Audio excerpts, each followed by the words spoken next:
Today's talk is titled Ragged Edges, to be delivered by Michael Eselun. Michael Eselun serves as the chaplain for the Sims-Mann UCLA Center for Integrative Oncology. Two-time TEDx speaker, Michael speaks extensively to healthcare professionals, patient populations, and faith communities across the country. Long serving as adjunct faculty at the Wiesenthal Center Museum of Tolerance, he's also worked as an activist educator addressing anti-LGBTQ bias in the larger community for well over 35 years. In 2019, Michael was inducted into the UCLA Seminole Institute Eudaimonia Society in recognition of having lived a meaningful, driven life. In early 2025, he was recognized as a champion of care by the Cancer Support Community, Los Angeles. He has 4 volumes of CDs available for purchase. Contact Michael through his website at michaeleselun.com. Michael. Good morning, and thank you for welcoming me this morning. I have been accused from time to time of being a neat freak. It's not a label I would particularly own, but on the messy neat continuum, I definitely fall on the far side of neat. I like an orderly environment. I like things in their place. I like things to be soothing. Even so, there are still a few drawers in our house, and one closet in particular that is simply out of control, filled with all the crap you can't or won't throw away, don't know where else to put, so I'll just leave it here and deal with it later.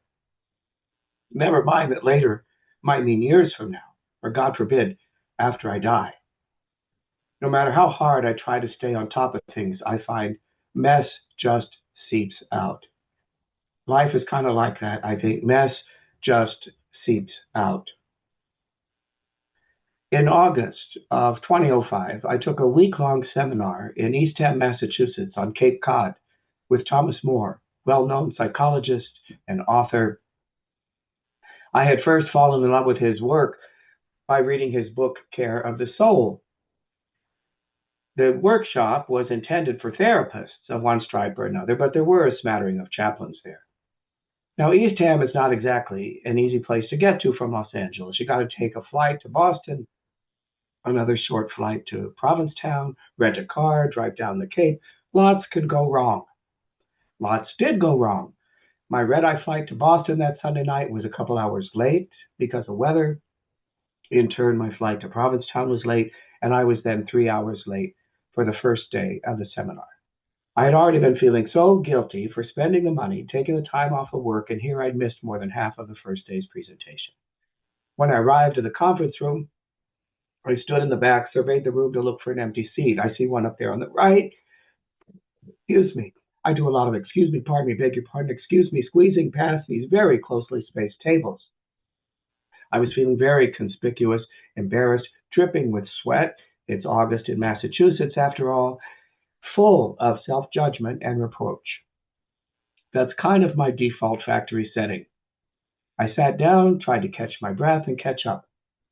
Thomas seemed to be wrapping up his early morning lecture and was just about to open up the floor to Q&A. One woman raises her hand and asks quite earnestly, Thomas, yes, I'm working with a patient right now, a woman who I'm trying to bring to a place of wholeness. And can I stop you right there? He says. Can I just ask, why wholeness? Why are we so fascinated with, enamored with wholeness? What's wrong with fragmentation? He said. That question was so heretical to me that it sucked the oxygen right out of me. And in its place, it dropped a bomb that exploded with tears, uncontrollable, unexplainable, unstoppable tears. As if I weren't self-conscious enough, now I'm trying to squelch all my sobs. Thank God it was lunchtime after Q&A. 2 hours. I took a long walk. I did not stop crying for those entire 2 hours. Only twice in my life could I remember being triggered like that, with uncontrollable, unstoppable tears, as if some dam had been breached.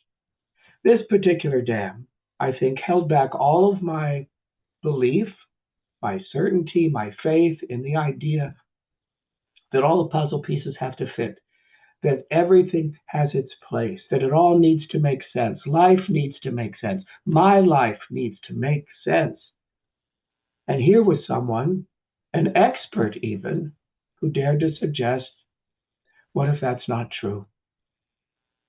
In a way, he was giving me permission for the first time in my life, for my life to be exactly as it was. It leaves me to wonder if my whole investment in that enterprise, in getting to that workshop for the week, was met and realized in just being present to hear that one question. So much so that I'm still quoting it back to you 21 years later. Yes, what's wrong with fragmentation? A few years ago, I was walking beside Bill, who was caring for his wife living with metastatic triple negative breast cancer. Not a good diagnosis, but for the time being, she was stable, doing okay. But the thing is, Bill had seen previews of coming attractions. Not a month before his wife was diagnosed, his mother died of the very same diagnosis, leaving behind his grieving father, clinically depressed, untreated for alcoholism. To top it off, Bill's job was now on shaky ground because of all the time he'd taken off to care for his wife. Quite understandably, he was living with a constant low-grade kind of anxiety and depression, waiting for the other shoe to drop. At the same time, he lived with this innate expectation that things will work out, that everything has its place, the boxes will be checked, and after bad times come good times. A lot of us live with that expectation, though it's not necessarily true. Some things do not get better.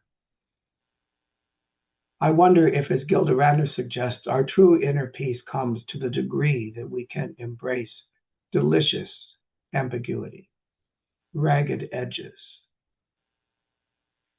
The word worship quite literally means what we honor or revere. But I'm wondering if we might tweak and expand that definition just a little to include where we put our attention. Maybe it's on our work, on money, on a sport we love, our family. Maybe it's power. I think we're all aware of people in the world who worship power. And if that's the case, all of Bill's attention was going toward putting out fires, anticipating the next catastrophe, trying to cover for it. And if that's true, that that's a kind of worship, might it be reflecting a worship in the idea that we have some control or power over outcomes and circumstances? What would it mean if we withdrew our worship of that particular belief? What might it look like? My husband of 48 years, Scott, has been living with Parkinson's disease for nearly the last 10 years. As his disease progresses, I find the balance in my life, as if there is such a thing, moves more and more to the role of caregiver, a role for which I do not feel particularly well suited. Others seem to do it so much better, but there you are. Of course, I long to be ever patient and kind and tender and compassionate, mindful of all that we have been to each other, all that he's been for me, all that he's given to me. But with the challenges and the frustrations of the day-to-day, I'm a little embarrassed to say more often than not, what comes out is impatience, anger, resentment, a sharpness of tone, sadness, grief. Oh, the sweet stuff is there. And it does come out, bubble up from time to time, quite unreliably and unpredictably, but it is there. Whether the response is soft or hard, it's hard to say. Ragged edges everywhere. I will say that when Scott's debilities and vulnerabilities are exposed to others outside of our home, I feel a certain urge toward protecting him. And along with that urge tends to come those softer, tender feelings. Not long ago, I had to take him to the optometrist to get his eyes checked to get a new prescription for glasses. I made the appointment for late in the day, It had been a long, hard day at work. I got him over to the optometrist.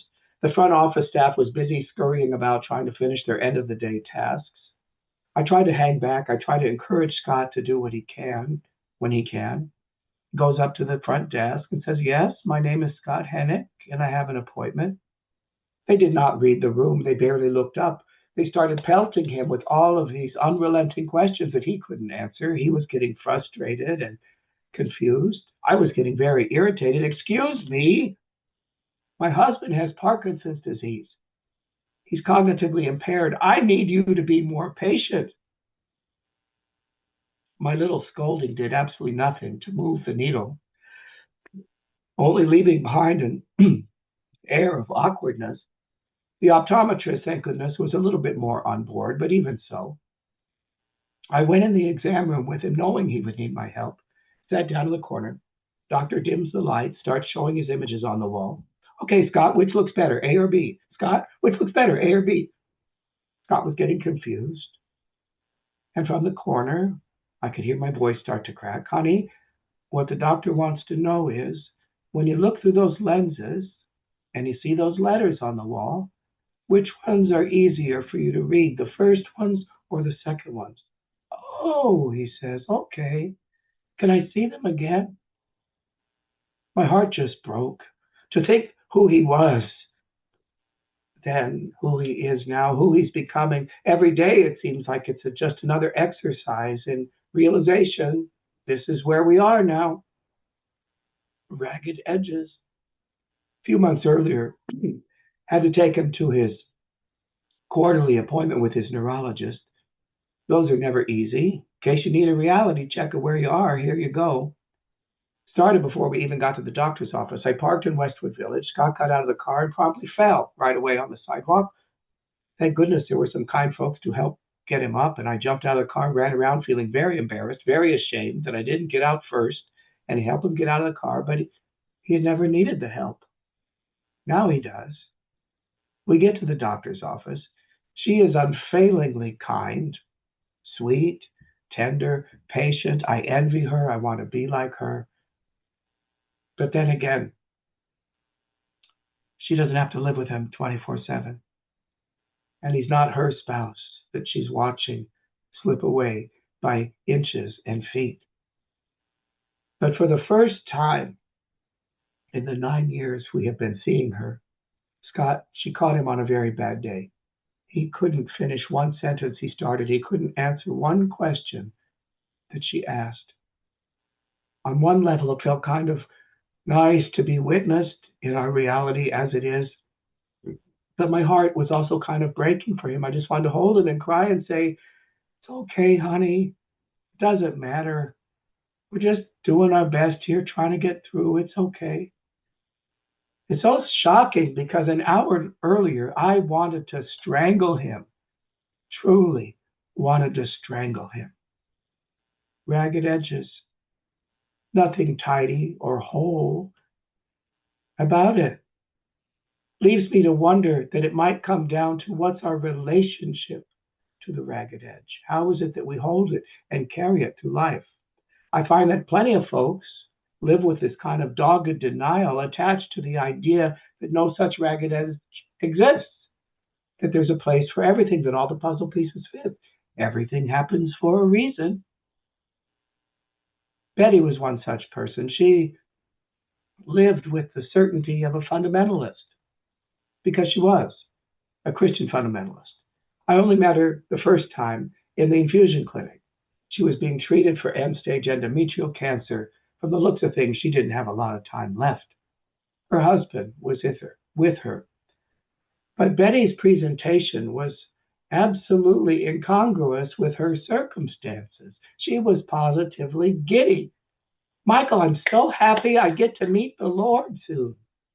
It's such good news. I should have worn my tap shoes to the clinic today." Something seemed a little inauthentic, disingenuous, even performative. Was she showing off for me? Trying to show the chaplain how spiritually solid she was? I will say she was absolutely oblivious and impervious to the tears streaming down her husband's face sitting there, who would soon be saying goodbye. to the woman with whom he had shared his entire adult life. As much as she wanted me to know that her faith was as solid as concrete, the next time I saw her, there were cracks in that concrete. She was alone. I could hear a little catch in her throat. What's coming up for you, Betty? What's going on? I don't think I was a very good mother. My kids deserved better, and now there's no time. God, so heartbreaking. It was just mess seeping out. While I do own my biases and judgments about that kind of certainty that's steeped in religious fundamentalism of any stripe, I do see the irregularities in my own ragged edges, the inconsistencies, when I'm confronted with that kind of certainty that isn't rooted in religion. Calvin is 40 years old.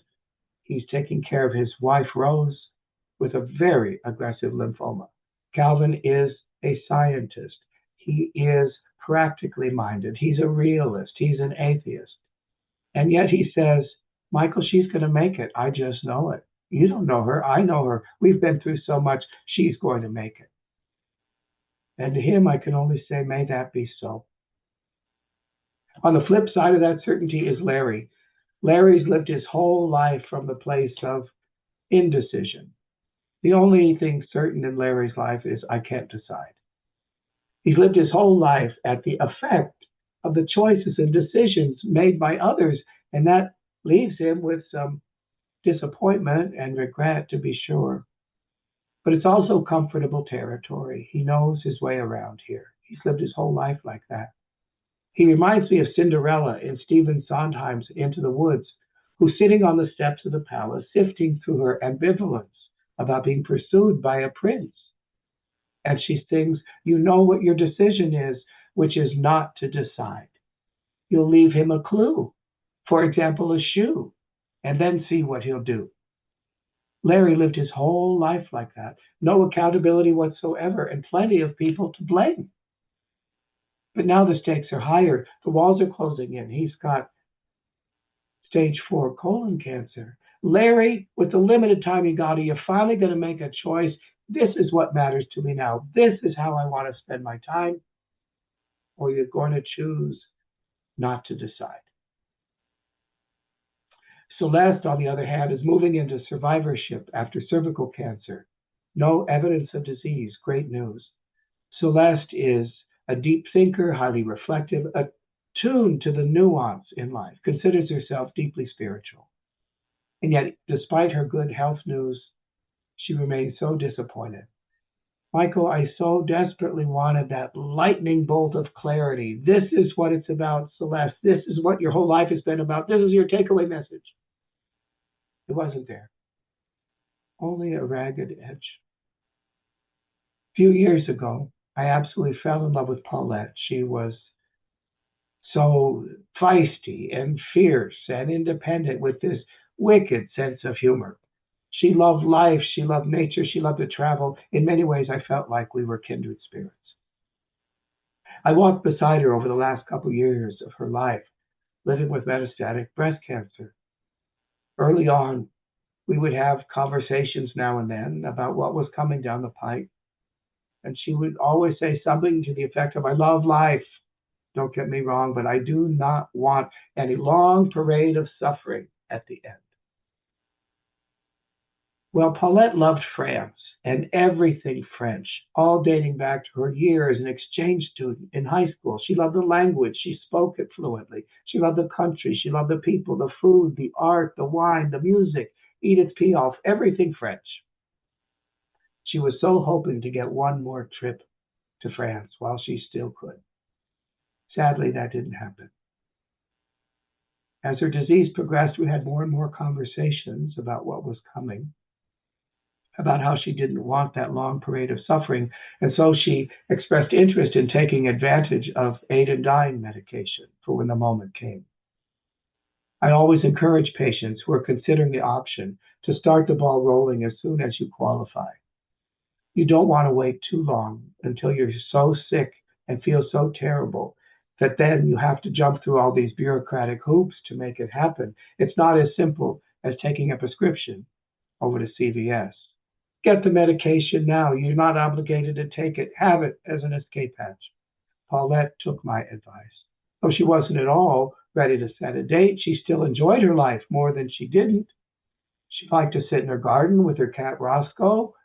She liked to have a friend over, maybe for lunch or a short walk. But then she got news that the cancer had moved to her brain and her spinal column. Not good news. She needed to set a date.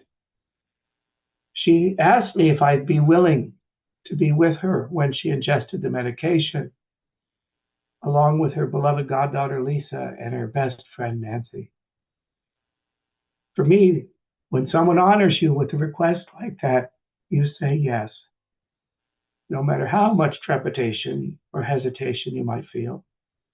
A hospice nurse would also be there to help mix the medication and to deal with the aftermath. It was surreal. This is where all of these realities collide and start to bring each different reality into a different relief. Now she was trying to coordinate our schedules and our calendars to come up with a date to die, as if she were planning a birthday party or a lunch, and not the very last day of her mortal existence and all that that would imply. She decided on a Tuesday afternoon at 2:30. That is one appointment for which you do not want to be late, not even a minute. But the hospice nurse was. 2:30 came and went, and he wasn't there. She got on the phone with the hospice agency, so furious. Where is he? I'm not at all happy with your services. Do you know what I'm about to do here today? I've never done this before.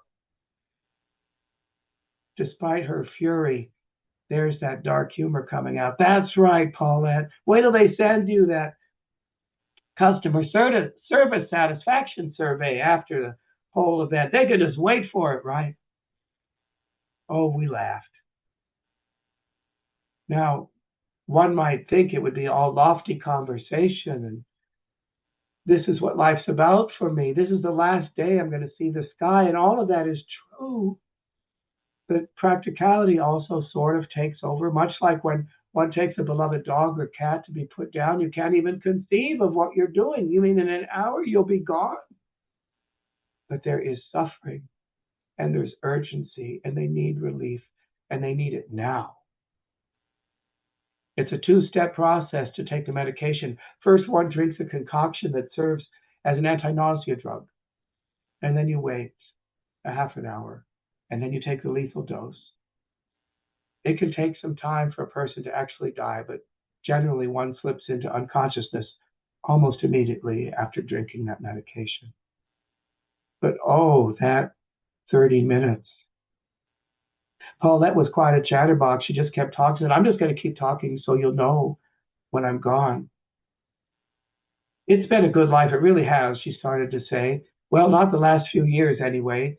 But even that was kind of good. Look at all the wonderful people I met in the support groups, Michael, and you. I never would have met you if I didn't have cancer. I guess it really got bad in the last couple months. It started with that trip to the ER. Remember, Michael, you were there. I could sense she was winding up for a blow-by-blow replay of the horrors of the last 2 months, and I felt an urgent need to redirect. The Buddhists believe it's a good idea to be reflecting on the sweet memories of life when one is facing the home stretch, that it might help grease the wheels for the next incarnation. No matter what our beliefs are about such a thing, it's not a bad idea. And so I changed course. I asked her goddaughter, Lisa, tell me a story about your godmother I don't know. Well, let's see, Michael. Did you know she took me to Paris as a graduation gift from college? Oh my God, that is so great. Tell me about it. And then they were off, reminiscing, stories, laughing, tears. And through all of this, Nancy, at Paulette's request, had prepared a playlist of music to accompany this whole endeavor. And as much as Paulette was chatting, as soon as a new song would come on, she'd look over at Nancy and pat her, thanks, sweetheart. But then when Piaf began to sing, Non, rien, rien, non, je ne regrette rien, Paulette sat up straight, threw her arms out, threw her head back, took a deep breath as if she wanted to infuse every cell of her body with that music and what it represents, even more now. And those lyrics, no, nothing at all, no, I regret nothing. When she opened her eyes, there were tears streaming down her face. The clock is ticking down, only minutes left. And then all of these reflections started to ricochet off the walls and the ceiling, piercing each of us in our heart, disparate realities. Oh God, this hurts so much. I don't think my mother ever really loved me. Michael, will you read that poem, My Love? Oh, be sure Sally gets that password to that account. She won't be able to settle the account without it. Oh, and be sure Renee gets that book. As the clock was winding down, she sat up and reached for an envelope on her bed table and gave it to Lisa, her goddaughter. Here, honey, I got you this card. I'm sorry, but I didn't have time to write anything in it, but here, take it. The profundity of that, an empty card. What? Because there's nothing left to say, or the feelings are too huge for words. And what can be said anyway? Here, take it. Look at it whenever you think of me. Imagine what I'd say. And no, it's all true anyway. It's just love. So moving to me that the last gesture of her life was giving an empty card to Lisa. I hope when my time comes, I'll have given out a few empty cards because everything will have been said. What's left to say anyway? But I love you. And then where's anybody supposed to keep the damn card anyway? I don't have a drawer for that. I'd probably lose it. I know. Right here, where it can never be lost. Like Gilda Radner, I too long for a perfect ending, for all the pieces to fit, for it all to make sense. But maybe the juice and the treasure of that perfection really lies in our messes and not in our tidiest drawers and closets. So be it. Thank you.